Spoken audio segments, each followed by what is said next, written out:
ओम नमः शिवाय। हर हर महादेव। नमस्कार दोस्तों, महाशिवरात्रि की आपको और आपके पूरे परिवार को हार्दिक शुभकामनाएं। शास्त्रों में महाशिवरात्रि का विशेष महत्व होता है और हिंदू पंचांग के अनुसार हर साल फाल्गुन मास की कृष्ण पक्ष की चतुर्थी को महाशिवरात्रि का पर्व मनाया जाता है। साल 2023 में 18 फरवरी यानी कि आज शनिवार को महाशिवरात्रि का पर्व मनाया जाएगा। इस दिन व्रत रखकर भगवान शिव और माता पार्वती की पूजा अर्चना करते हैं। भगवान शिव उनकी सभी मनोकामनाओं को पूरा करते हैं। इस दिन शास्त्रों के अनुसार भगवान शिव को दूध, दही और गन्ने के रस से अभिषेक करना चाहिए।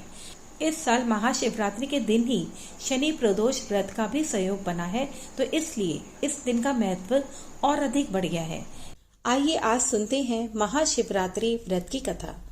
एक बार पार्वती जी ने भगवान शिव शंकर से पूछा, ऐसा कौन सा श्रेष्ठ तथा सरल व्रत पूजन है जिससे मृत्यु लोक के प्राणी अपनी कृपा सहज ही प्राप्त कर लेते हैं। उत्तर में शिव जी ने पार्वती जी को शिवरात्रि के व्रत का विधान बताकर यह कथा सुनाई। किसी समय वाराणसी के वन में एक भील रहता था। उसका नाम गुरुद्रोह था। वह वन्य प्राणियों का शिकार करके अपने परिवार का भरण पोषण करता था। एक बार शिवरात्रि के दिन वह शिकार करने वन में गया। उस दिन उसे दिन भर कोई शिकार नहीं मिला और रात भी हो गई। तभी उसे वन में एक झील दिखाई दी।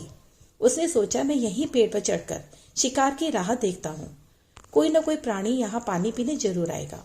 यह सोचकर वह पानी के पात्र भरकर बेलपत्र के वृक्ष पर चढ़ गया। उस वृक्ष के नीचे शिवलिंग भी स्थापित था।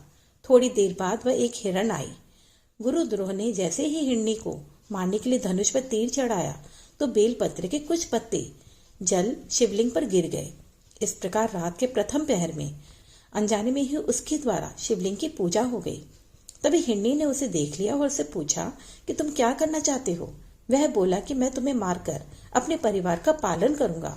यह सुनकर हिरणी बोली, मेरे बच्चे मेरी राह देख रहे होंगे, मैं उन्हें अपनी बहन को सौंप कर लौट कर आऊंगी। हिरणी के ऐसा कहने पर शिकारी ने उसे छोड़ दिया। थोड़ी देर के बाद उस हिरणी की बहन उसे खोजते हुए झील के पास आई। शिकारी ने उसे देखकर पुनः अपने धनुष पर तीर चढ़ाया। इस बार भी रात के दूसरे पहर में बेलपत्र के पत्ते व शिवलिंग पर थोड़ा सा जल गिरा और शिवलिंग की पूजा हो गई।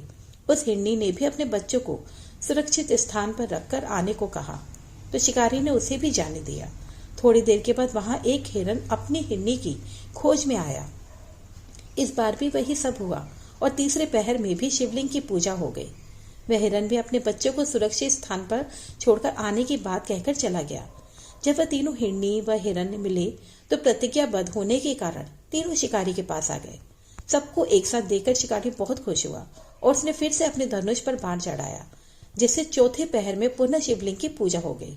इस प्रकार गुरुद्रोह दिन भर भूखा प्यासा रहकर रात भर जागता रहा और चारों प्रहर अनजाने में ही शिवलिंग की पूजा हो गई और शिवरात्रि का व्रत भी संपन्न हो गया और इसके प्रभाव से उसके पाप तत्काल ही भस्म हो गए। पुण्य उदय होते ही उसने सभी हिरणों को मारने का विचार भी त्याग दिया। तभी शिवलिंग से भगवान शंकर प्रकट हुए। उन्होंने गुरुद्रोह को वरदान दिया कि त्रेता युग में भगवान राम तुम्हारे घर आएंगे और तुम्हारे साथ मित्रता करेंगे। तुमने मोक्ष भी प्राप्त कर लिया है। इस प्रकार अनजाने में किए गए शिवरात्रि व्रत से भगवान शंकर ने शिकारी को मोक्ष प्रदान कर दिया। हर हर महादेव, जय भोलेनाथ। दोस्तों, ये थी महाशिवरात्रि व्रत की कथा। अगर आज की कथा आपको पसंद आई है तो वीडियो को लाइक और शेयर कीजिएगा और चैनल को सब्सक्राइब करना ना भूलिएगा। वीडियो देखने के लिए आपका बहुत बहुत शुक्रिया।